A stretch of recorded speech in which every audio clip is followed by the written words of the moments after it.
February 19th, 2019. We all rise to the pledge, please.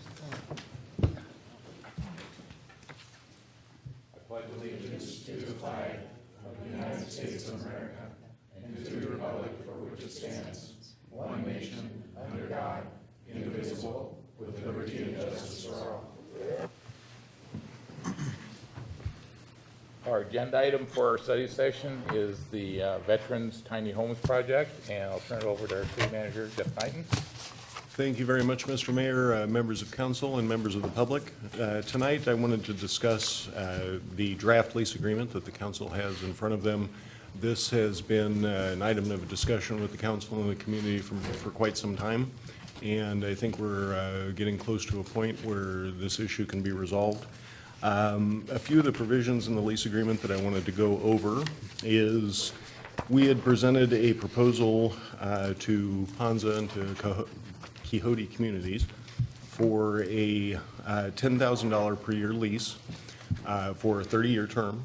And after some discussion with the representatives for Quixote Communities, they have countered and offered a $5,000 a year lease for 29 years. So the lease payments would start in the second year of the term and continue through year 30. That would be a total in the lease in section 2. You'll see an item $10,000 per year for a $300,000 total, and those numbers would be changed under the counter proposal to $5,000 per year and $145,000 total. A couple of the other things that I wanted to mention in the agreement before turning over to council for discussion and questions. There is a provision in section 10 that would require veterans reside in the community, and there is also has been some discussion about limiting the total to 30 homes total. The provision as it's written now would allow further modification, but a notification to the city for any prior to commencing modifications on the property. So that's something for the council can discuss. In section 8 about the equivalent residential unit calculation, we do have a calculation in there that would require, or that would charge for the sewer and water hookups and all those types of services at 25% of the typical single-family home. So each 4 units would pay one full residential equivalent unit. The last item I wanted to mention, in the agreement you have, and we have a reformatted version that we can send to you, but in section 10, this is on page 4, the management and use of premises. The last line had such management plan shall include at a minimum the following provisions, and then it has a colon there. That was simply a formatting issue. Sections 11 and 12 should be sub paragraphs to that initial section. So we have a reformatted version that we will present to you at the public hearing when you consider this item. All the other provisions, we don't see any changes, any other changes or typos that we may have had, and I'd be happy to turn it over to council to answer any questions that you may have. Thank you, Jeff. Questions for Jeff or further discussion? Anybody want to add anything? So, Additions or deletions, or just questions about specific provisions, timing, any of that, I'd be happy to answer. so you mentioned, I'll ask a Go ahead. question. Currently, the lease would allow, subject to notification of the city, you could read it as additional units being added. I believe that you could. It's a little ambiguous at the moment, but we have developed some language that we could add in that would limit this project to 30 tiny homes total. So I guess that'd be a question for council, is our discussion based on proposed 30 units or potentially additional units? I think it would be negotiable. They wanted to add more down the road. And the provision as it's written today would permit that. Yes. We could add language that they would have to come back to the council for that significant modification or something equivalent to that. Yes, we could. Okay. Yeah, I think we would just need to, and if I could just jump in here, the improvements and modifications kind of covers obviously like a broad category of things. So let's say they wanted to add, I don't know, like new sidewalks or something. That would potentially be an improvement or modification. So if that's not the type of thing that we care about, then maybe that's not the type of thing that we would require them to come to the council on. But something specific, like if we wanted to limit it to 30 units, then we would make the language specific to capping that amount, and they would have to come to the council for approval. In other words, I'm not explaining this very well, but so this provision has gone through a few revisions now over the last 4 or 5 drafts of the lease. Originally, it was drafted that basically any modification, they would have to get consent from the council. That imposes a bit of a burden on them, because like I said, if they want to make some sort of small modification that we might not really care about, they shouldn't necessarily have to come to the council for everything that they do. But if there's something specific that we want to limit, we basically just want to figure out what that is and say that, okay, you can just provide notice for these modifications, but the bigger things that we care about, these are the things that you need to come to the council for approval on. And so if the number of units is important, then we'll make sure to put that in. And then if there's anything else, we can add that as well. So what would be a modification that we would be concerned about and that we would not be concerned about? That's exactly what the study session is for you to consider. I mean, so far what I've heard is we want to basically put in a provision saying, after the initial construction of 30 units, if lessee wants to add any additional units, they'll have to get council approval. So then if there are other modifications that we want to put some sort of council approval requirement on, that's something that we would have to figure out. I think that's fine. I think if they want to add 10 or 20 more, it should come back to the council, and we can fill in how it's been going the first 30, and see how it's been going. So, Yeah, and it's understandable that other sorts of minor modifications are probably not of the nature that we would want to actually require council approval. But again, that's up to us. yeah, if they want to put in a bike rack or something, you don't really need to. Yeah. And obviously, it goes without saying that any sort of modifications they would do would be subject to sort of the normal Yeah. permitting process and stuff anyway. So is that consensus of council that we would want that limitation in the lease? Yes. Seeing nods, okay, Okay. So anything over 30, they would need to return to council. yes, any resident number over 30. Right. Okay, everybody good with that? Okay. Yep. Any other questions, comments, additions?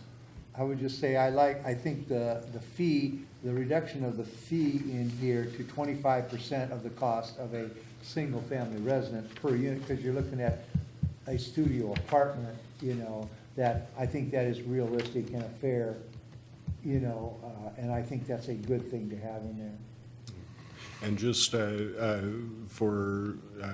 just so council is aware, that's something that will require a code change in our code, and we will bring that back to council prior to the start of construction, if and when that occurs.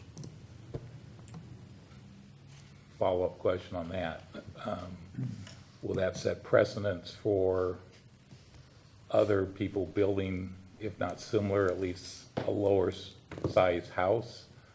To come back and say, we're only half instead of a full? I think it could, but those are usually very specific discussion items with council for these types of projects. Any other type of project, whether it's a 30-unit apartment complex with several studio units or something like that, wouldn't necessarily apply in this case. These don't have shower facilities, for instance. So there's very concrete criteria that we can point to as the reason why we're offering a reduction for those services. Other types of residential units will have all those amenities included inside that self-contained unit, where these don't. Excuse me, Jeff, I believe these are proposed to have not only a toilet, but also a shower unit Okay. in these facilities. Would this be considered like a planned unit development? Is that what this would be? kind of, so. Under land use, it would be a planned unit development, as that would be applied. And the process for this, we have the work session tonight. We'll add the provisions or delete the provisions that the council wishes to see. We will then schedule a public hearing, so the public has an opportunity to comment on those lease provisions. There will be a second reading of the ordinance before council again. And then during the PUD process, PUDs are subject to the hearings examiner hearings as well. So this will be, there'll be a total, well, at least 3 public hearings and public forums on this topic. Okay. Joe? Question on revenue. Is there any opportunities to distribute the revenue outside of the water fund? I don't believe so, because this is waterfront property. It would need to be dedicated to that fund, so that we couldn't use it for other purposes other than those associated with water infrastructure and development. Okay. We can verify that, though, and make sure we have that 100% sure about the answer at the public hearing. Thanks. And I've had some discussion, I think, with some council members about further prioritizing the eligibility counties. Is everybody fine with Mason County first, and then after that, no priority? Okay.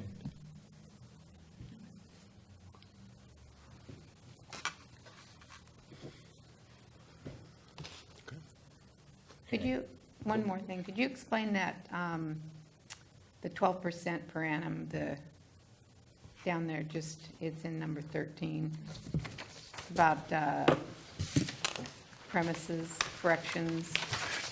Could you explain a little bit about that? 12% per annum. That late payment. Oh, maintenance. Yeah, maintenance, 13 maintenance, about halfway to 3/4 of the way down. Okay, so it's, if we have to do the work.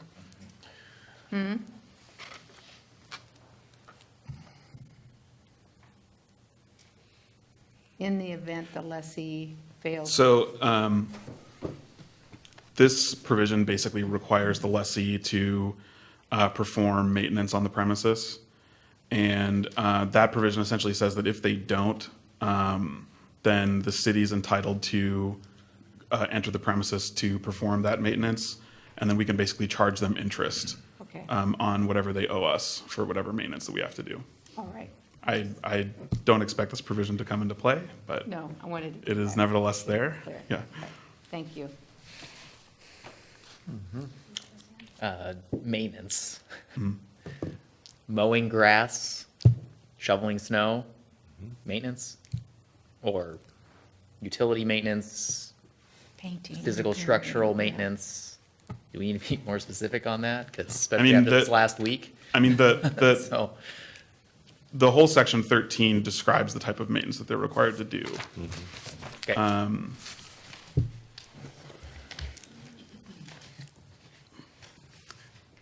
So if we maintain, or if we're requiring the premises be maintained and repaired in clean and sanitary condition, and pay for any maintenance, janitorial, or landscape services, so that the mowing grass and the Okay. shoveling snow would be covered.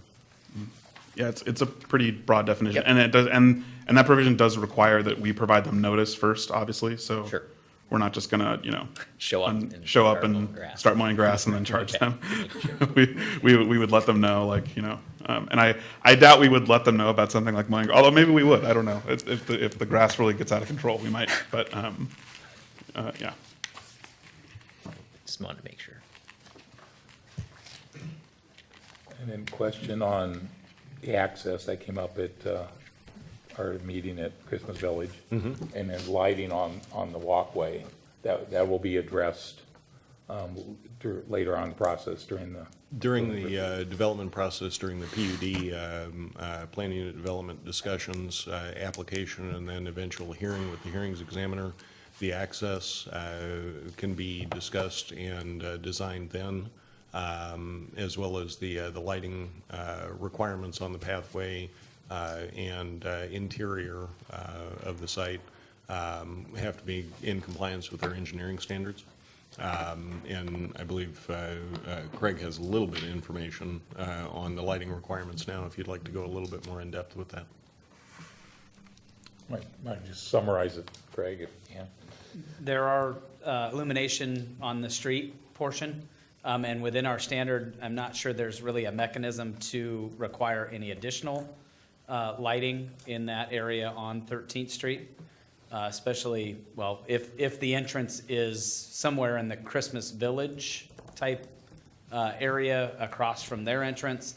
There are a couple of illumination poles there, and our standards do refer to WashDOT standards, and within WashDOT standards, it basically references curves in the road, increased crime in the evening, increased crashes in the evening, hidden driveways. But if it were to go across from Christmas Village, as far as the entrance goes, you've got illumination poles on both sides of what would be the proposed driveway, at least from the sketches we've seen. So I don't know that there would really be a mechanism to require any additional lighting or lighting of the pedestrian path. But if the driveway is moved, as was a discussion at Christmas Village, then there would be an opportunity there. And there is no illumination on Wallace Nealon between Shelton Springs Road and 13th at all. We've been in discussions with PUD about adding some infrastructure there. We tried to get a cost from them of what that would look like with the savings that we're having from the Downtown Connector project and purchasing our own illumination poles. We've started that discussion of what that looks like, and could we get a net zero and add some illumination along Wallace Nealon, but we have not heard back from them. We should shortly. So we'll have a little better idea of what that will look like. But yeah, obviously if we change the entrance to Wallace Nealon, we're gonna need some sort of illumination, at least for the driveway section. Okay, so what I heard is there may be illumination requirements on the roadway, but probably no requirements on the walking paths. Is that a correct statement? Correct. There are illumination warrants, much like you would warrant a traffic signal. We looked at them fairly extensively today and couldn't find an illumination warrant that we could really point to that would require additional illumination on the 13th Street section. So if council feels that's an important step, it'd have to be part of the lease. Is that Well, a fair statement or not? there's a couple of different ways to approach that. One would be as part of the lease agreement. The second would be as part of a overall code change prior to the vesting of the planned unit development application. Once a application is vested, they're locked into the requirements that are in place at that time. However, if we had code changes in place prior to the vesting of the application, then we could require those types of illumination and other standards that may or may not exist today in regard to the PUD. And that's also something that we looked at today and talked about today, was that bringing that back to the council. Right now, any sort of development, it is very difficult to require illumination, which we feel at the staff level that it's a fairly important component of building a really good project, no matter what it is, whether it's tiny homes or a 100-unit housing development, that illumination is likely something that we would like to see. So that was a discussion that we did have today, as far as bringing it back to the council as making that a requirement for development. Could those two illuminating poles now have one added on the back side of it? Or, You could retrofit any of those. They're concrete poles. We've done it in the past where we've had an insert. Basically, it's a roto hammer into the illumination pole with an insert to screw into, and we have retrofitted those in the past. So certainly, any of those poles along 13th Street could be retrofitted with a drop, much like we've got on the ones at Downtown Connector project. where we've got a pole or an illumination arm coming off of the backside for the pathway, certainly.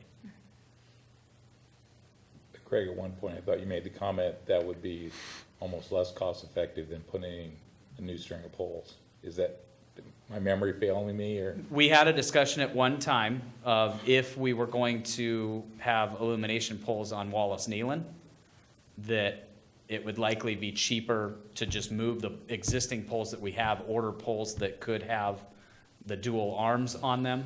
So I don't know if you weren't going to utilize those poles in an alternate location, it would probably still be more cost-effective to retrofit them than it would be to purchase new poles. But if we were going to add lighting in a certain area, I think it would be much better to take those poles, move them, if you weren't going to require some sort of illumination on that walkway or that pathway, because that, even on the Wallace Nealon section between Spring Road and 13th has a walking path. So whether we'd like to light that walking path up, and it's not saying that that walking path doesn't get some light onto it. Those LEDs are fairly decent downcast, but you do get some illumination off of those street lights also, so. Thanks for clarifying. Thank you. You're welcome. So wouldn't this be an item that would be addressed in like the site plan review process? I mean, you haven't gone through a full-blown site plan review process with them yet. You've talked in generalities, but isn't that something like, hey, we really think there should be this? Is that not something, rather than a lease, things that would come up during the site plan review process?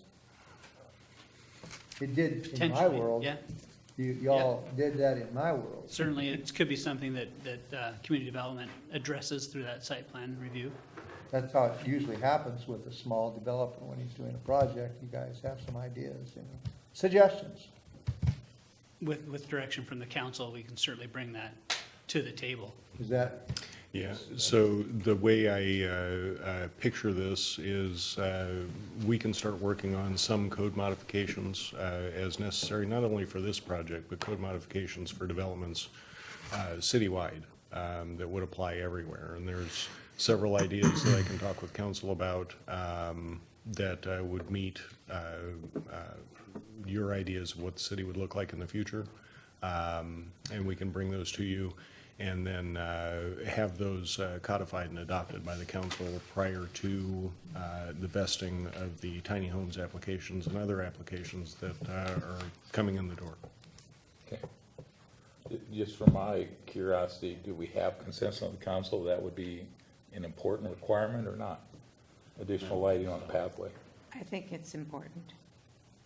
I don't know what the project is already, I mean, when they come back with their architectural plans, I mean, they may have big lights on the back of the, I mean, I Yeah, don't know right. what it Good. is. Right. So, I mean, remember, it's to their advantage to have paths lit. Close, close. Lit properly. It's to their advantage to have for insurance purposes and all kinds of stuff, so I mean, and that's not a very big thing to do. I mean, it's kind of inside the property. I don't know on outside, like you're talking about for street, but if you were talking about any lights inside the compound, I would imagine they would want proper lighting too. So I imagine their architect would have sufficient exterior lights, I would think, I mean, you talking about lighting up a whole block or just the driveway into the building? I think what I heard was people wanting more light along the pathway for that entire block. Or that entire, it's probably more than blocks, probably 2 or 3 blocks, isn't it? So It we is. It's a require couple of blocks. one development to put 3 blocks of lights in? I don't agree with that. Well, and more than that, I think that building off what Eric said, looking at being equitable project to project, I have some concerns with requiring cumbersome, maybe cumbersome projects specific to this property because we are holding the cards of having the land.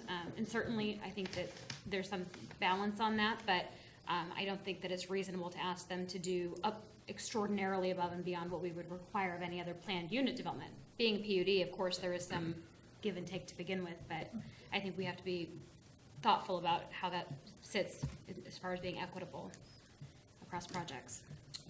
I concur with that statement. And just so council's aware, typically there are frontage requirements, so directly in front of the subject property, the developer, regardless of who it is, whether it's this project or any other, would be required to make the improvements in our standards in front of their project. If it's something off-site, meaning away from their direct property frontage, there has to be what the Supreme Court called a compelling nexus to require those types of improvements in order to mitigate the impacts of the project. And we can take a look at that. Okay. Because I believe north of Shelton Springs, the walkway is illuminated with separate lights, correct? I believe it is. I'm not sure, but Councilmember? I think that with the uneasiness that some of the residents of Christmas Village has, I think that illumination along that area would be, maybe put some fears to rest when there's more lighting along there. So, that's. Further discussion, I believe. Okay. Anything else? Councilmember Schmidt? I know there hasn't been an official fee schedule assessed with this yet, but what was the estimated number again? Impact fee wise? Do you remember? Was there one?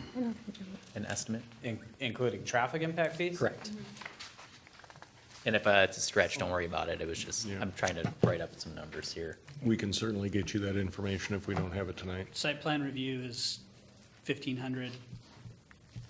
PUD preliminary 900 plus legal noticing costs. PUD finals 550. SEPA checklist 350. This is from community development side, and then 47 from the address request form. And of course, legal noticing fees would go along with, because we have an obligation to notice through our paper of record for Sure. these processes. And was there a TIF? Traffic impact fee was estimated to be just over 112,000 originally, when we Sure. talked about 30 units, was just over 112. Okay, And then your associated GFCs, sure. yeah. And all of those impact fees would return to the water fund, correct? The water impact fee would, sewer impact fee would return to the wastewater fund. Traffic would go to the traffic fund. And, sorry,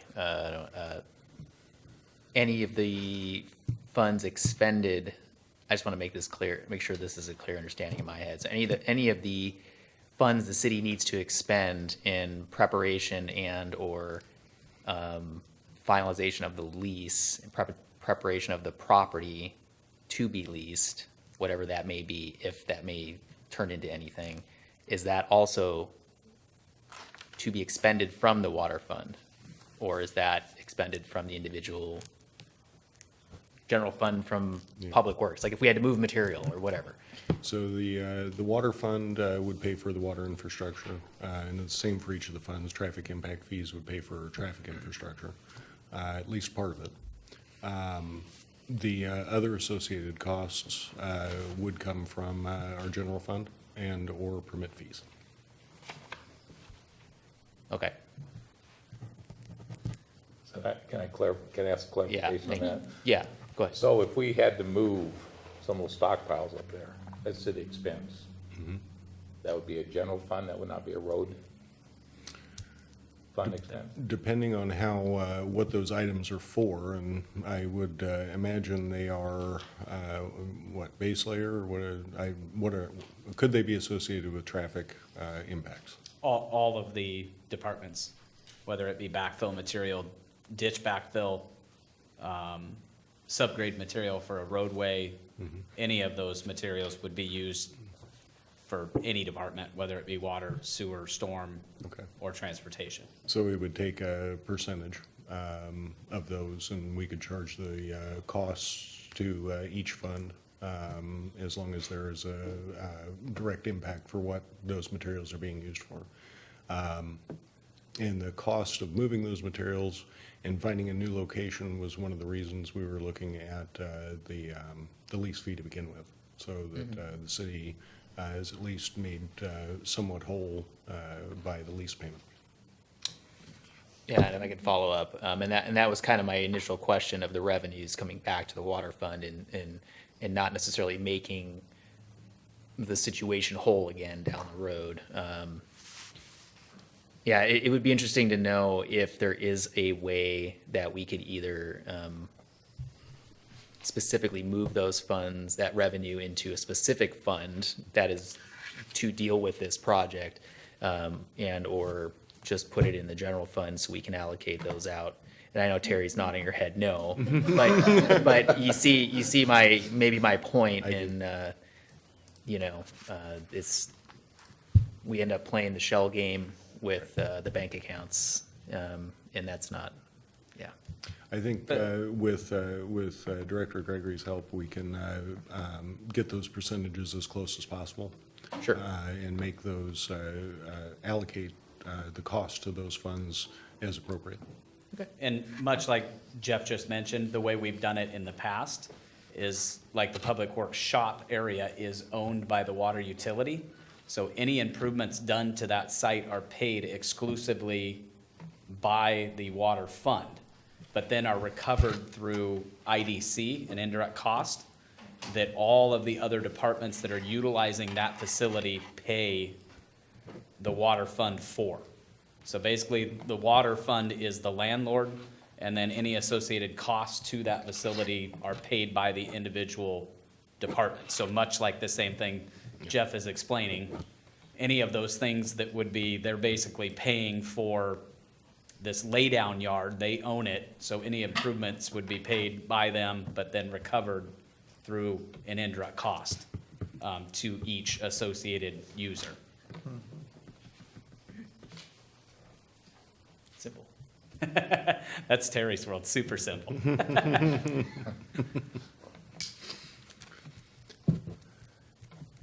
As long as we're on this topic, can you just summarize what we're gonna do or do nothing with the current stockpiles? If this lease as written, if it went through, what would be the status of the city stockpiles? So our first option will be to find another location that the city already owns where we can move those materials. If that is not an option, then we will look at opportunities to potentially share the site, but we would need liability protections there for our materials and probably a different construction entrance, because we don't want, or not a construction entrance, but a different entrance for our vehicles and our folks entering the site. So the two aren't intermixed, just to reduce liability as much as possible. Finding another site has proved difficult so far, but I am confident Craig can do that. But correct me if I'm wrong, last time we discussed this, we discussed the quantity that was there and how much effort it would take to move that. And if we were to buy it outright all over again, it was nearly a wash. Yep. So let me ask from an efficiency standpoint, what are we looking at as far as, are we going to move an existing stockpile and pay to move it rather than purchase new material for the same cost that might be a better quality or have less impact on staff time? So we're looking at opportunities, and we'll be performing a cost-benefit analysis to determine which would be best if we get some donated help from some of our community partners to help move those materials. If not, and it's close to being a wash, Craig and I could talk about the best way to handle that. But whatever decision is made in that regard will be with an eye on making sure that we're doing the best we can with taxpayer dollars. And on the kind of similar subject, section 16, if the city is going to move the material, the leasing will relocate 5,000 cubic yards? Is that the way I read that, if we decide we need to move some of the material? It says within the confines of the premises to enhance the city's access. Okay, so that's just on the premises. That just means that if we ask them to, they'll move some of it around to make it easier for us to get to. Okay, thank you for clarifying. John, just a point of clarification, when we're talking the premises, what are we actually talking? Are we talking that entire triangle between Shelton Springs Road, 13th, and Wallace Nealon, or are we talking about the much smaller site north of the creek? What are we constituting as the premises? And the reason I ask is Yeah. we have identified Right. that smaller piece on the south side of the creek that abuts Shelton Springs Road as a potential site, but I'm not sure if that's considered part of the premises or not. Yeah, and I guess that would depend on how, on how we specifically, so the premises is basically specifically defined in the lease. And so we could basically change what the actual definition of the premises is if we want to change it to whatever makes the most sense. Is the definition now the smaller piece within the large one? I think so, yes. Okay. But I'm not 100% confident on that. Because that would certainly affect your frontage improvements also. Right. If we expand that and make that encompass the entire site. So, something just to be aware of. And that was a good point.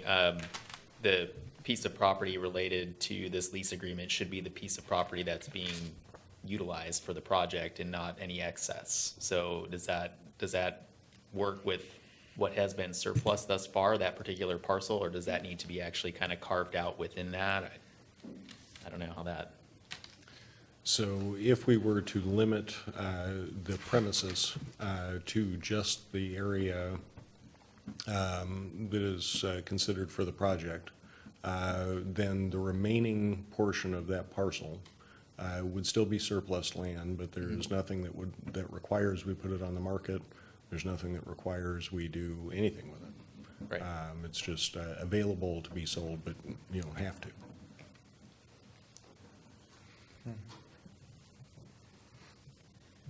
It's also I guess, a much larger decision or discussion that needs to happen also if that entrance moves to Wallace Nealon, because then actual limits of property would be, I guess, more difficult to define. You could do it, but if you were cutting across that entire property to get to Wallace Nealon for an entrance, technically they're utilizing that section and the frontage on Wallace Nealon also. So I think that's maybe a point of clarification also if we're talking about moving the entrance. And that would just be a legal description. We can have a surveyor draw that up.